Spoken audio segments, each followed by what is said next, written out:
Guys, how are you? Jacqueline Jax for AVA Live Radio. So you are asking me a really good question, actually, and what you've been asking me like all day is what does the Joe Rogan move mean for YouTube and what does it mean for Spotify? I mean, Joe Rogan just signed an exclusive deal for $100 million for Spotify. Now, this is for his podcast. Now, his podcast has been going for a while, and it currently gets a ton of streams. I mean, we're talking about 190 million downloads. Definitely the top running podcast on YouTube. So I'm going to go over in this video right now on the podcast for AVA Live Radio what it means to Spotify, what it means to YouTube, what it means to podcasters everywhere, what it means to the podcast circuit in general, and what it means to musicians moving forward from this. So there's a lot going on here and so much happening all at once. And I think it's really necessary for us to just dig a little bit into it and talk about it because this is going to affect the way that we create content, what you should be thinking for the future, no matter what business you're in, because a lot of people are diving into podcasts for a lot of different reasons, not just music, right? I mean, as a musician, it might not be necessarily for you being that it's a podcast. However, it's going to mean something for musicians, and I'm going to go over that at the end of this podcast today. So stick around because I got a lot to go over with you. I also want to read some of the comments from some of you guys in the last 24 hours that were really interesting as this started to play out and different people started talking about it. I thought it was really unusual seeing your take on YouTube, especially, and your take on Spotify, because I've heard a lot of people, like a lot of my friends are influencers on YouTube and they do amazingly good numbers on YouTube and they make it a full-time living. And then I have a lot of people that are making a full-time living off of Spotify. So there's a lot going on here and it's going to mean a lot to those people as well. So interesting topic. And I like really interesting topics. You know that. So here's the deal. So Joe Rogan is leaving YouTube. This is Joe Rogan. If you haven't caught his website, he's at joerogan.com and he has a podcast that is on all the streaming platforms and it's on YouTube as well because he does a video version of it, which has become a very popular thing, especially on YouTube. That's a way to actually add a little more activity to your podcast. So a lot of people do it without video. They just put up kind of a video on there. And I want to say hi to Sepsis. Hey, how are you doing? And good to see you, Peter. Good to see you guys in the house. I think I see y'all rolling in for Memorial Day. Nice to see you. So, he does a podcast. He's a comedian. He's done shows. And in any case, he's been doing really well with this podcast. What it means for him to sign this deal, though, is it's affecting so many things. And Spotify is definitely showing a lot of their cards here with this deal. So Joe Rogan is leaving YouTube and he's leaving Apple and he's leaving all of the platforms as they struck this deal. Spotify went to him and said, we're going to pay you $100 million for you to take all your content down off the internet and be exclusive with us over here at Spotify. This is something that Spotify has been working towards. Like over the last few years, they actually sunk a lot of money into podcasting. In fact, our show is now on Spotify too because we were with Anchor and all of the other platforms. And when they purchased, they had a 3 purchase deal. When they purchased Anchor, they actually got all of us moved over with them. And our deal is with Anchor and Spotify now in monetization of AVA Live Radio. So we have a partnership with them and that's how we monetize a lot of our content. Not the music content though. And I'm going to explain this to you guys moving forward because this really has to do with Spotify and the deal they've had and the strife that's been going on back and forth between musicians and Spotify. So what it means to Spotify is it's taking all of his content, everything composed previously in 3-hour blocks. I mean, these are 3-hour podcasts, which proves one big thing, that people don't only pay attention to 3-minute and 3-second feeds. There is a possibility for a niche audience to be huge and pay attention to 3 hours of podcasting. Now, guaranteed that Joe Rogan's podcast is more geared towards a certain male figure, right? Because if you've ever watched, he certainly talks about a lot of like the male strife, the male angst, all kinds of things like that. And his tone is very male listenership oriented. And that's fine. But that shows you that a niche audience can rise huge, can be so big that it can be the number one podcast, and that could happen at any time. So it definitely puts to rest that a niche isn't going to get you to where you need to be. Niche down and you can really rise from the ashes and become the number one in your market, which is so cool. And that shows that. So that's one major thing that we've learned here. For Spotify, it means that they are going to be investing heavily outside of what they've already put in, right? So currently the Joe Rogan podcast has about 190 million downloads. So that's a month. 190 million downloads a month across a variety of platforms from Apple to iHeartRadio to Stitcher and YouTube. Here's what's really interesting though. According to the deal, Spotify paid $100 million for Joe Rogan to gain all episodes exclusively, right? So all the past episodes and the future. Whether that $100 million is going to cover a year or more, I don't know what the deal is. They haven't specified, but that $100 million now shows us what a 190 million downloaded podcast is valued at, which is something we never as podcasters had before. We never really had a big tail range. We never had a big fish range that was market share, which is what it is now. So now it's starting to trickle down. Just that one move, it's like buying a house, right? You buy a house in a neighborhood next to a very expensive house that just sold for $190 million. So if you have a very well-known podcast, you now can leverage your amount of downloads compared to 190. So 190 million equals $1 million. Do the fraction and the math as far as what your podcast is actually worth if it has a regular listenership and you command an audience for a long period of time in a niche. Interesting. So that established that. That's a really good move for podcasters. Then Spotify has been investing so heavily. So like when they acquired Anchor and they acquired those two other networks, they gained all of the podcasts, including all of our back end issues, which we have something like 500-600 episodes of over 10 years maybe. And so does a lot of people. There's so many podcasts that they gained onto Spotify all at once from those 3 different networks purchases, which cost them $250 billion. But did they lose money? Yes, they lost money on that purchase because there was nothing really established at the time except for their vision. So the investors were like, what is going down? What's going to happen here? We truly believe in Spotify, but do they really know what they're doing by getting into podcasting? Well, the reason why they did that, and I don't know if you followed it very closely because I did it here a lot when this was happening. And so there's a lot of back episodes on ABA Live Radio about it.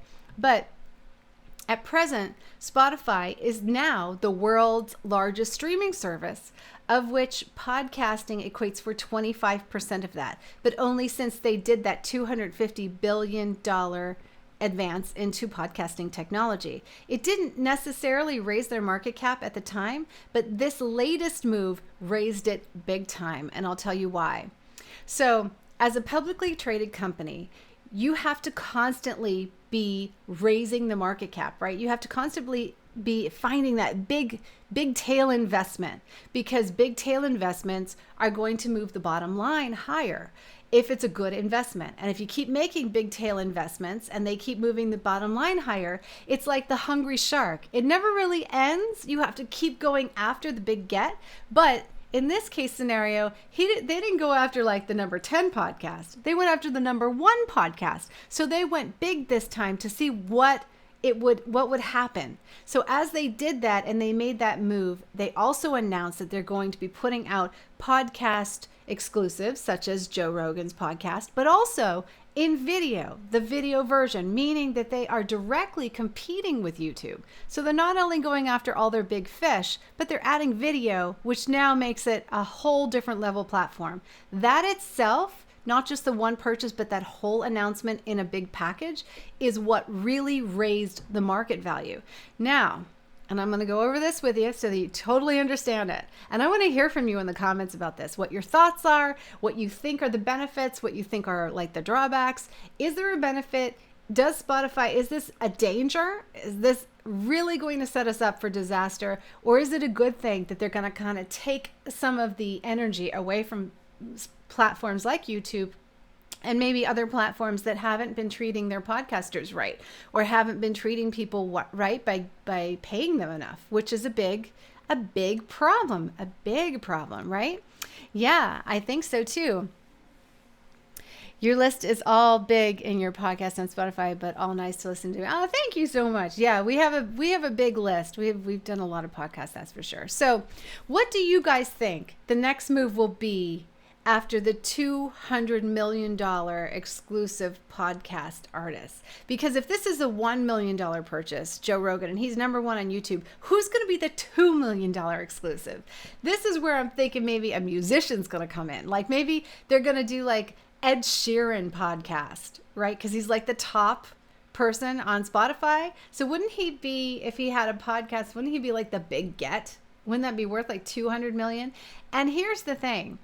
What this means for podcasters, like I said, is it just increased the amount of money top podcasters will bring in numbers and what their value is, what their worth is. And that will trickle down to all of the niche podcasts. Even if they have smaller audiences, like 100,000, 200,000 listeners, it's still going to be upping the game. It also, I believe, is going to increase the value of education podcasts, because education podcasts it's usually a longer podcast, right? So Joe Rogan's 3 hours on average.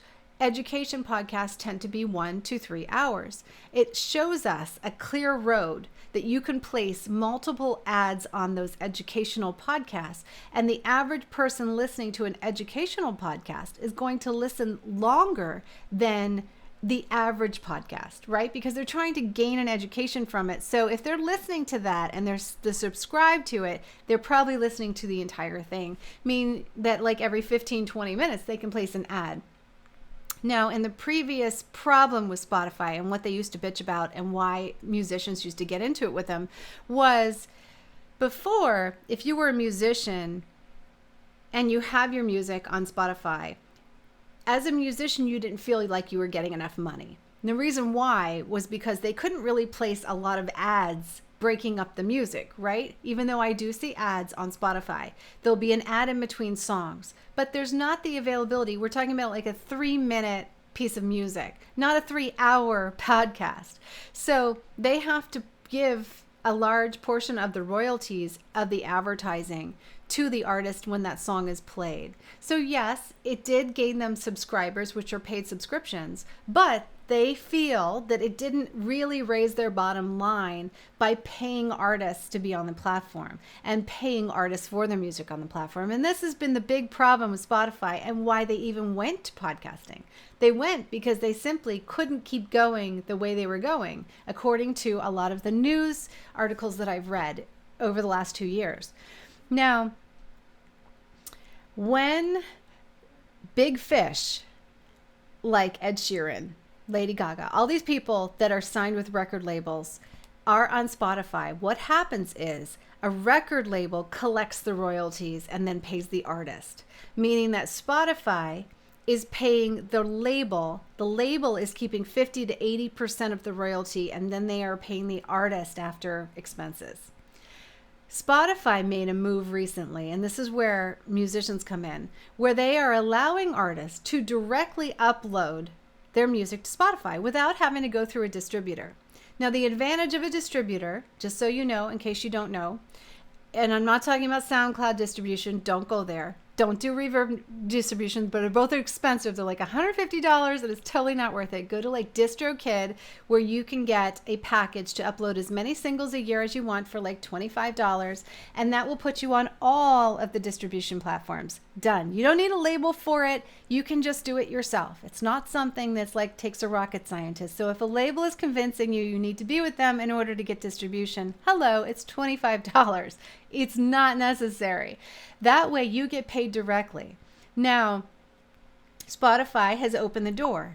They've allowed everybody to upload music directly to Spotify. So what would, if they're going to compete with YouTube, I ask you, don't you think that eventually all of these artists are going to be using Spotify directly? If this is the largest streaming platform and they can get 100% of their royalties directly from Spotify without going through a label and giving them 50 to 80%, without having like all the red tape and all the nonsense, what is stopping Spotify for gaining exclusives from the indie artists and also from the, I'm not talking indie small artists, I'm talking about indie artists with like 1 million followers. And other artists like Ed Sheeran, what is stopping them from offering them $100 to $200 million for exclusives? Is this the road that's coming? Is this what's going to happen next? Because you can see where they're positioning themselves to do it by the way that they've rolled out all these little announcements. Oh, you can now do this, right? And then on top of it, where it was really difficult, and it is very difficult, it takes about 6 months to gain traction on YouTube. If you launch video regularly, you do the titles, tags, descriptions, you invest in a lot of a lot of time and energy into YouTube. It really does take that long before they even start to categorize your channel specifically and do it well and put it in suggested video. So you're really going to start out very, very small. Now, what if, since they're doing video on Spotify, what happens if they start categorizing everybody's stuff and making it rise and don't have the same kind of limitations and shutdown issues that YouTube's having? Like, for instance, when we do our show on YouTube, and this just happened the other day, we did a New Music Friday. All the artists on it wanted us to play the music on it. So they all gave us the music and the permission to do it. But because YouTube is so large, what happened is we did the live stream, it went fine. About a couple hours later, the video got shut down. So now the video's blocked, and it's either blocked in several countries or it's blocked entirely, just because the Content ID system has to wait and check and get permission from each individual artist through their distributor. So that video cannot be shown and can't be played to anybody until all the artists on it go through all of that detail in order to do it. We can't just do it ourselves and say, hey, YouTube, we have the permission from all the artists, so don't block the video. We never even get the option. They just shut it down, and then we have to go through this entire process. What if Spotify comes up with a way where that doesn't happen, where people aren't getting blocked on YouTube, where podcasters can put and say anything on YouTube and it's not censored? What happens if Spotify becomes really great with search results? Now, we know that YouTube and Google are in the same bed, right? They're owned by the same company. So it's pretty safe to say that Google search is going to try and manipulate the search to show the YouTube videos first. However, with these exclusive deals and all this money, Spotify easily can bring views to videos, and they easily can advertise where really good content is. I mean, it's only a matter of designing clips and designing content for this, right? So you can see where this is all going, and there's a lot of different aspects to it. There's a lot of things happening here with it. All right, you said, I think Spotify will take away the podcast away from YouTube. I do too. I think all the big ones will eventually go over. And I'm curious, I didn't hear anything about YouTube being offered like, hey, we're just about to leave you and go sign with Spotify for $100 million. Care to beat the rate? I mean, I didn't hear any news reports, and they haven't made any comments out of YouTube whether or not they got offered that, or if they were even offered an option. I'm not sure. But it certainly is going to send them reeling right now because they just lost this deal. So certainly they're going to be looking at like Logan Paul. They're going to be looking at, I know that they just got PewDiePie they just signed a deal with him to live stream, to come off of Twitch, I believe, and live stream back on YouTube. I think that's right. I haven't done that story yet, so I'll look it up and I'll start doing research on it to find out. But I know that they are making exclusive deals out there. The question is, how much money do they have and how much can they fight off Spotify? Because Spotify is a hungry shark now. Their investors are like, whoa, what do they do? They put out $100 million, but they made $1.7 billion as a result of this announcement. So like wow, how can they beat that?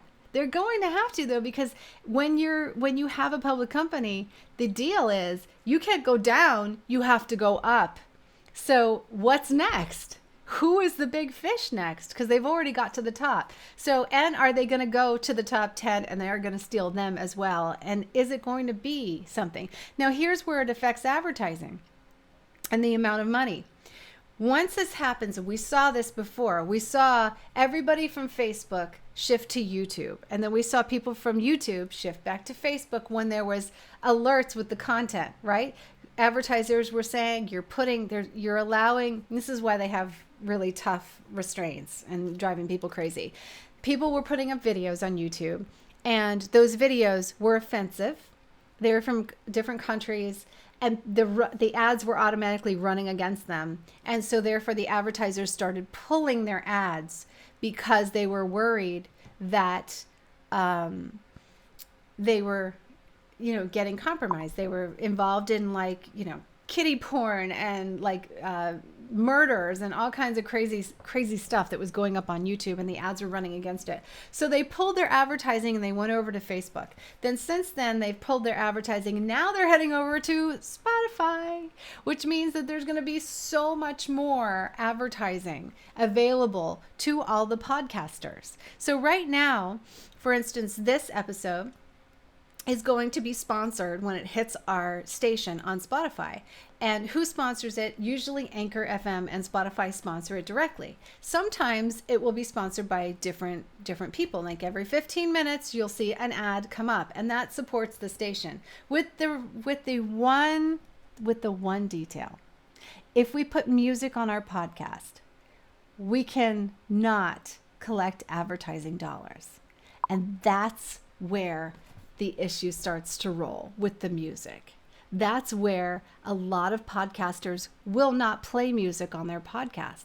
That's why a lot of indie artists have trouble finding people to play their music, because they simply can't sell advertising space. It won't happen. Spotify will not allow you to monetize a podcast if it has someone else's music on it, even if they've given you the permission to do so. And this is why a lot of musicians go into podcasting, and then after they figure it all out, they're like, oh, why did I do that? I'm not making any money, I'm not gaining, and I don't have time to do my own music. That's why it's the biggest mistake in the world for an indie artist to take time off of making and creating music to start their own podcast.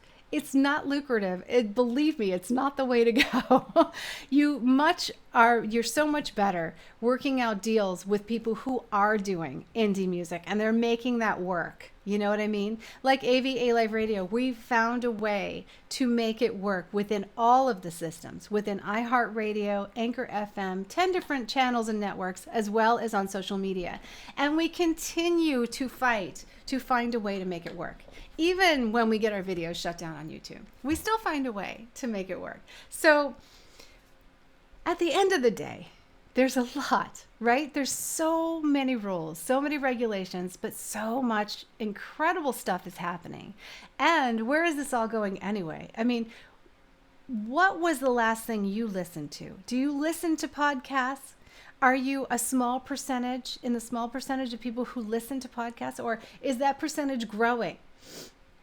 How many times have you listened? I mean, you're here listening to my podcast, and you're a regular listener of AVA Live Radio, so you might not realize it, but you listen to us several times a week. So what other casts are you listening to? And how many advertisements do you hear on them? And when do those advertisements come in? Is it too often?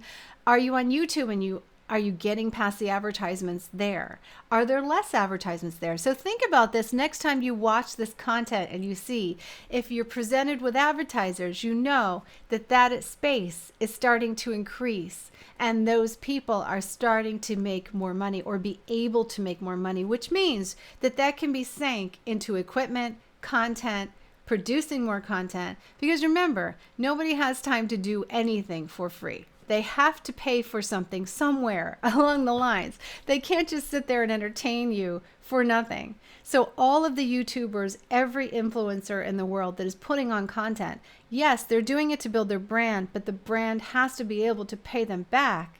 Otherwise, there's no point in doing it. You just wouldn't, unless you're 12 years old. I mean, 12 years old, you're doing it for attention.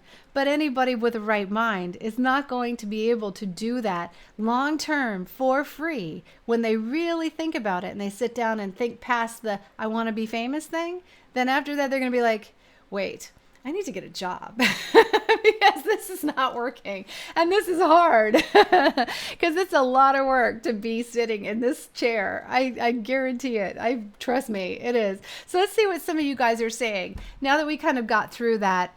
And a reminder, I do love the conversation that Joe Rogan has started here. I love the fact that he has a 3-hour podcast and he has just shown the world that you can have long form content as long as it's to a niche audience, it's serving the listener in the right way, you're telling them what they want to hear, you're starting those conversations that they really want to hear, and you could do really, really well. And that's really all these podcasts are. It's a conversation, it's a relationship between yourself and the listener, and you invest the time in them and entertaining them, and they invest in turn the time in you and supporting you because you deliver what they're looking for and you give them a good time. And that's exactly what these things are. They're entertainment value, educational, they're part conversation, and they feed into the human condition, which is forever loneliness, right?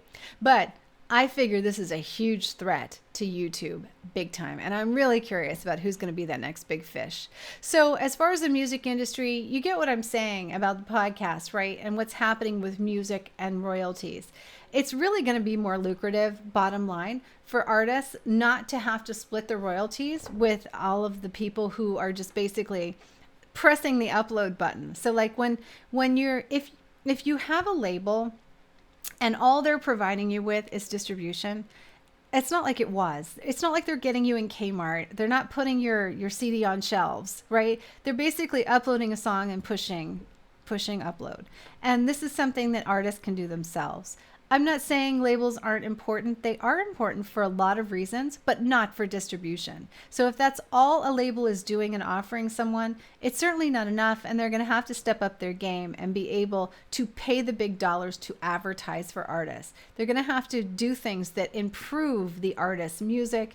They're going to have to put out the money to improve the artist's reach, to improve everything for the artist and not just be the distributor, because that's obviously something that every artist should know you can do yourself. And Spotify is certainly pushing for people to upload directly. And that's what they're basically telling you is you don't have to be a label to upload and get your music here. You just come and do it yourself. We'll give you a dashboard. We'll let you know what is offered to you, and we'll give you the royalties directly. And I think that's a wonderful thing that they're doing, and certainly an effort in the right direction, despite the fact that they're not paying enough. And that's fine, they're not paying enough, so they're going into podcasting. But set aside, I still don't see too many people listening to music other than pulling it up on Spotify. So you have to really you're using the platform, so you're just going to have to give up some of the royalties and find a way to make money another way. But with that being said, I do have some artists that are making a lot of money through Spotify and, tapping into other revenue streams as well, like merchandise and direct sales to their fan base and crowdfunding. Let's see what Caramel says. And Caramel, yes, this is actually, you asked me this question like right after I started doing the research for this show. Spotify will next be going after the major labels. I think this is building up to that. I do think that too. I think right now they have deals. I mean, let's face it, the major labels were down to 3. It used to be a lot of labels. They own everything now. So there's 3 labels. But again, having that ability, pushing for artists to know that you can distribute directly to the platform and strike a deal on your own.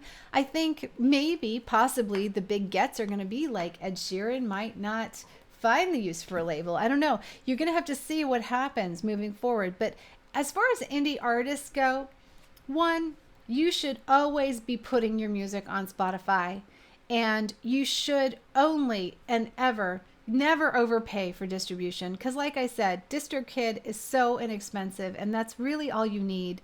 As far as putting money into your music career, you should pay for marketing.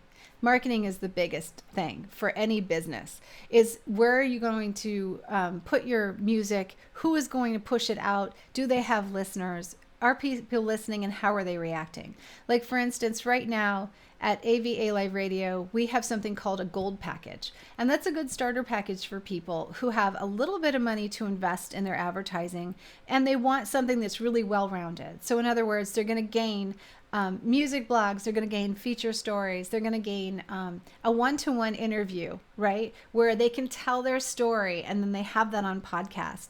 They can also do it on video, so they have that option. Then on top of it, they're going to gain their push to Spotify traffic, because we have a deal with Spotify that, yes, we cannot monetize our channel if we play music on it, but those episodes that we're playing music on it, the thing we were able to get is the direct link of the Spotify. So we can put your link in the description box for the artist, and we can also push the listener to replay directly on Spotify. So as a result of that, what we gain from it is the ability to drive traffic to an indie artist's Spotify page, building up those streams, which then sets off the Spotify algorithm, like, several weeks down the road. So like after about 8 weeks, 9-10 weeks, Spotify then takes a relook at that indie artist single. And if they're at like a certain number and they keep trending and it's consistent, and they see a lot of people other than just the artist passing that on to social media, sharing it into stories, sharing it into Facebook, sharing it into Twitter, if they see a lot of activity, then they're going to start adding that track to their algorithmic playlist. And automatically it just picks up the songs, and that's where we discover a lot of music from. And so do a lot of other radio stations, music curators, Spotify playlist curators, and that whole system, happens as a result of that. So this is one way in. The gold package, the release radar package, which some of you guys have been using, the Spotify ads package, they all do different things, slightly the same, but a little bit different. And mainly it's to generate traffic to where it's going to help you most, depending on your goals. Some of you, it's for video. Some of you, it's for Spotify. Most of you, it's for Spotify. So like, there's these options, and this is why they're built. And this is why I've designed them this way, is to help where I think you guys want the most help. And we can, of course, we change it all the time for different artists and different management teams, depending on what their goal is. Like some of them, they just purely want to build traction and get like just images in front of people, video on Facebook in front of people, different things like that. So it really just depends. So getting back to this, let's go back and listen or look at a couple of the comments that people are saying here. One of them is, I get stuck for 2 hours and 28 minutes listening to the podcast. Interesting, right? So that there, it shows you a good podcast, a niche audience. You can definitely command it. And that's what we've seen here at AVA Live Radio is with our listeners, we've seen a lot of people stay and listen, just stay and listen. And that's been really good because it's not that we're trying to capture an audience. It's just we're trying to build something where people feel very comfortable, even passively listening and getting their music, discovering music here for many different reasons. Like for instance, somebody asked me the other day if I'm involved with a lot of other radio stations. Yeah. Every single one that wants to find music through us and wants to send me an email and ask me to be on our industry mailing list, I have no problem with that. I want them to do that. I want people to discover music here and take them to their platforms because that's another audience. I never ever looked at it like one radio station is going to be in competition with another, because there's simply too many people out there for anyone to be in competition with anyone else. It's just like more, right? It's just more exposure. And that's what these artists really need. And as an artist myself, I know what has to happen in order for you to get to from point A to point B. You simply just have to stay out there. So that's why I say all of your time and energy should be in creating content, creating music, and all of your marketing dollars should go into some system that works for you to build plays, to build traffic, to gain exposure. And that's simply all there is to it. You don't need a ton of fancy equipment. You need equipment that works, doesn't get in your way, something that inspires you to make more content. You need to make music, lyric videos, and official videos eventually. You need to take pictures doing what you do. You need to do some live streams performing music. And it's as simple as that. Then just plow money into advertising to try and get more people to this great content that you have out there. And like I said, I mean, you don't have to come and work with me by any means. If you don't feel like I connect with your music, or you don't feel like I really will get you from point A to point B, which I'm not told I can never get anybody from point A. I don't have anybody that I know of that isn't happy. So I think so far, everybody is thrilled with the results, as long as their expectations are realistic. I mean, listen, you're not going to get 1 million plays in a week, right? No, not if they're real. You have to put time and energy into it, and you have to be realistic about the results. 50,000 plays? Yeah, that could totally happen in a week. I've seen it happen. 100,000 plays? I say, for me, I think maybe the quickest I've seen 100,000 plays come in. Well, I have seen it come in on occasion with some of the larger artists that additionally have fans to be able to help me push.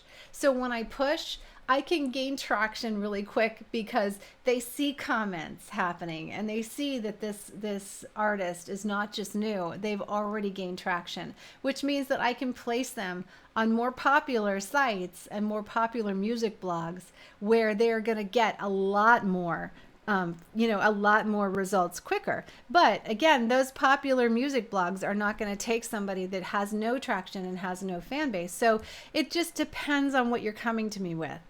But I'm really honest with my expectations. I'm really, really honest with you guys from the front as far as what we can do, what we can accomplish, and if your goals are too large, and not only too large, but how long it's going to take to get to those goals.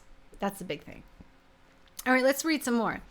I think it's because Spotify is saying we're now going to compete with YouTube. They are. They've gone after the big. They absolutely, their market share is going crazy because they have just basically in this move said, hey, we're taking on YouTube. So come on for the ride. That's exactly what they're saying. And it's really exciting to see that. To be honest, everyone wins with this deal. Now Joe doesn't have to talk with a sock jammed down his throat. Yeah, they probably, I don't know if they're going to put any limitations on him, because in the articles that I read, it said that they were just going to let him do his podcast just like he likes to do it. So let's see what happens. I'm excited. I really want to see this. Really want to see it go well.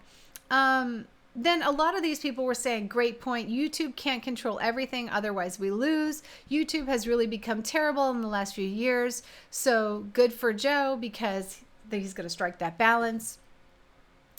They're all alternatives indeed. Apparently Spotify added 4 billion in stock market overnight. Yes, they did. Totally did. Thank you for the breakdown. Knowledge is power.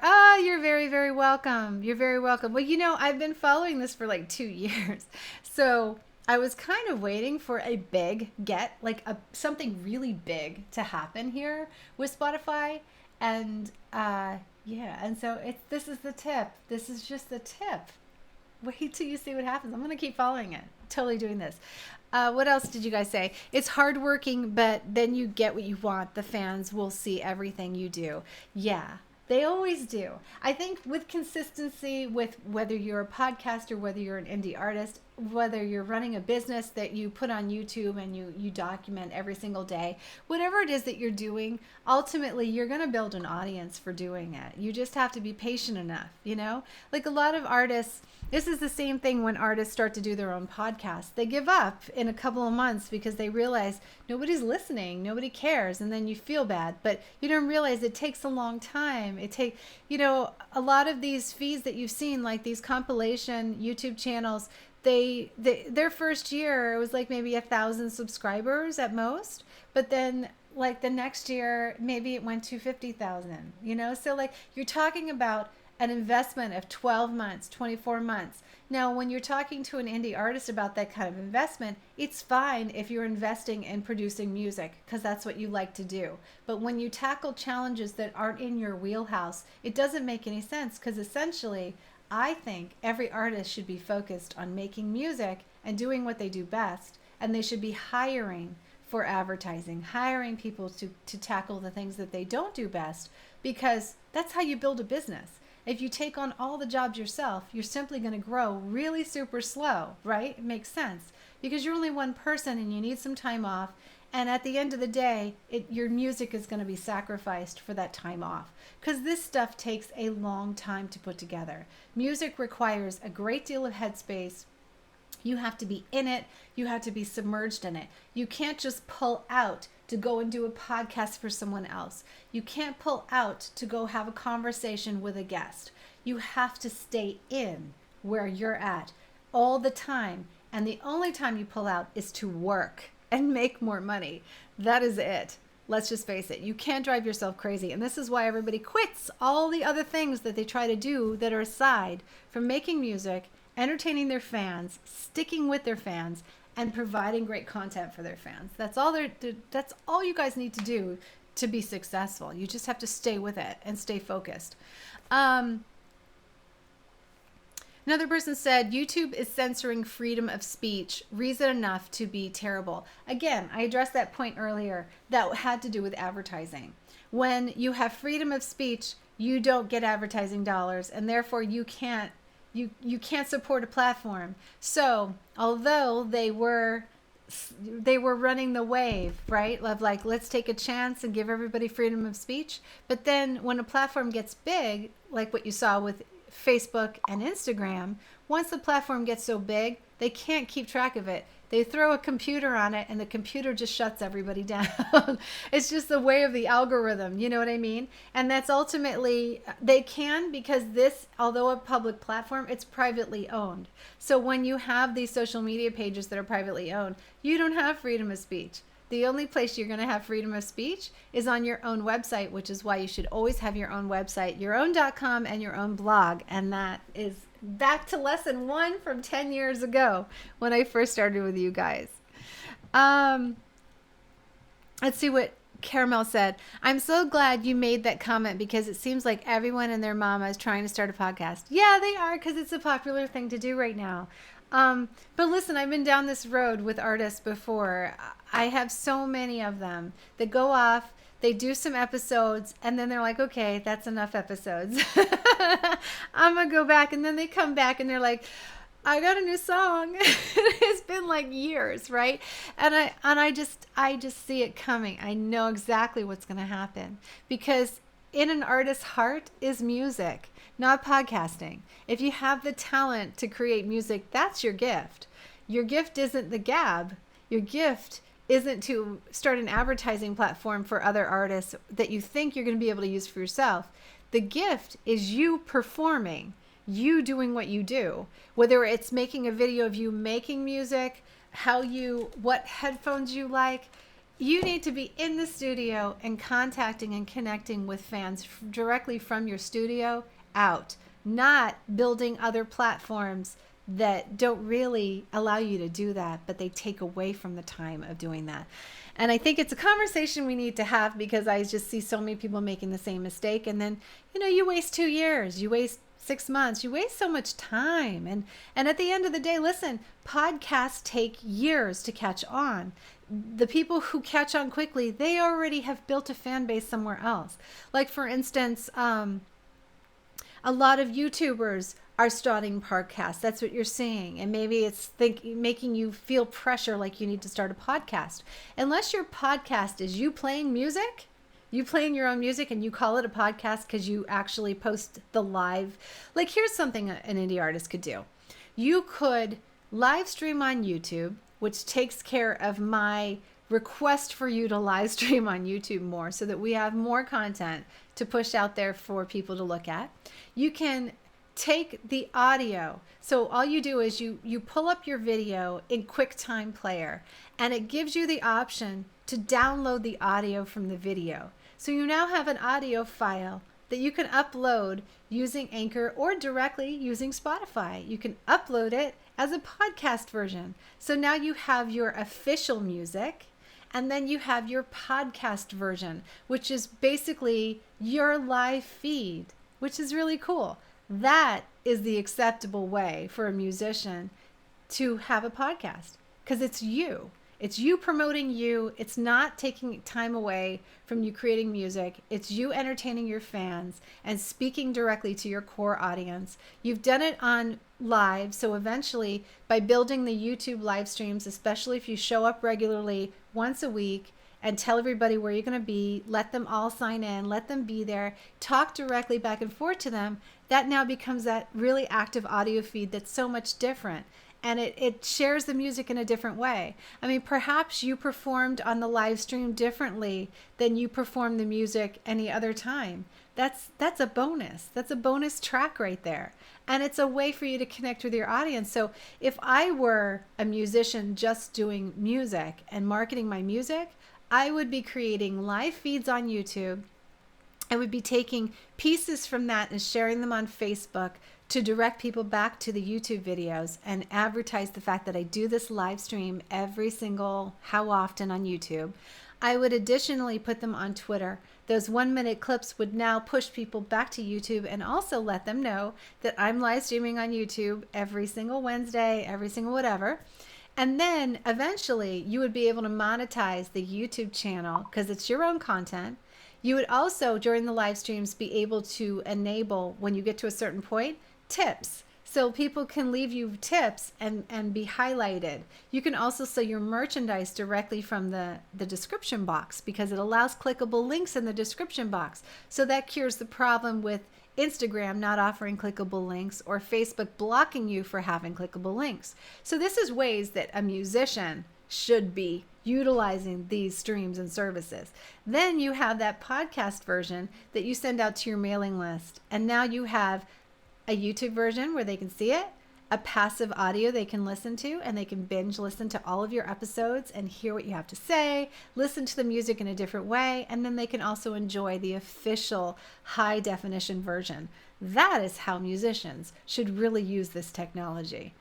And that was a great brainstorm. I liked it. All right, so you guys are going to be able to use that, and hopefully I see you doing it because I need more content like that to market.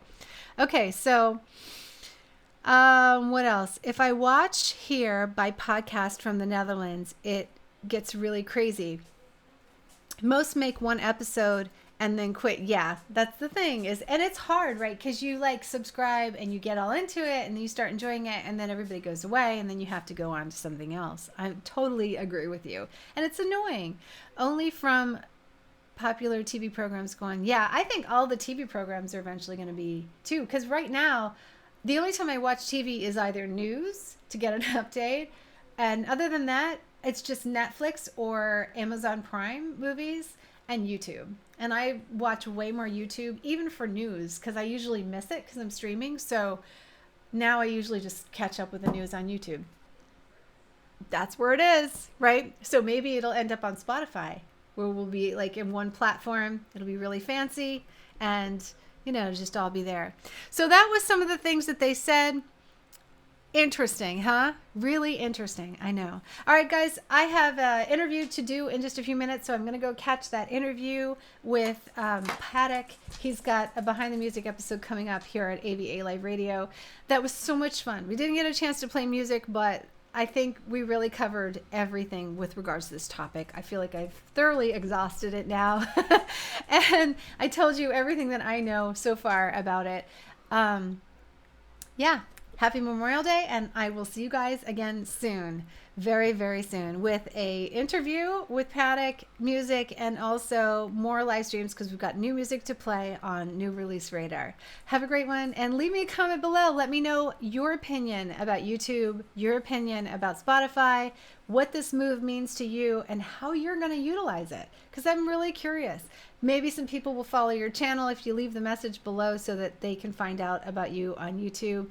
And if you decide to share this with Twitter or Facebook or Instagram stories, definitely tag me at Jacqueline Jax or AVA Live Radio or both, because we will share it forward and help you get some traction, and maybe you'll be in that chain going forward. Have a great one, you guys. I will see you later. Going out with a little song by Low Key. He's so cute. I love him. Very, very good job. What, Smokey Low Key? Got the red in the crown. Smokey Low Key. He's got a new song out called Keep Your Eyes Up. You know why? Stay high, no lie. That got your mind. Cool vibes. It's my time. First much is shining. You can't take it from me. Smoky Loki, and you know my eyes teaching, sitting back, sipping, feeling out the weekend. Fuck, I might go grab some chicken, but this coronavirus crazy got everybody out here tripping. I be out here in the focus whipping. You know, Ghosty said he's sipping. He not phased nor about the bitching. Only real runs rolling, and that's never gonna change. Never gonna let any hoe be the reasons why my pockets drained. Never gonna let that bird jump hit the wall with my brains. I'ma focus on the sun and the birds outside, because I know mama's crying cause they sons just died. I know cracking selling the children just to get that high. I know animals getting hit and they just wondering why. So I'ma be thankful that I'm still here and alive, because homies praying on gullables just to survive. I'm so sorry, youngins, but you be the cause of your own demise. So keep your eyes up in your music too. Because why, Smokey, why? Because the only one to trust besides God is you. I can tell you, man, it's hard to trust somebody else besides yourself, though. But God's the one to go to. Let's figure out, man. Listen. I know so many things didn't happen.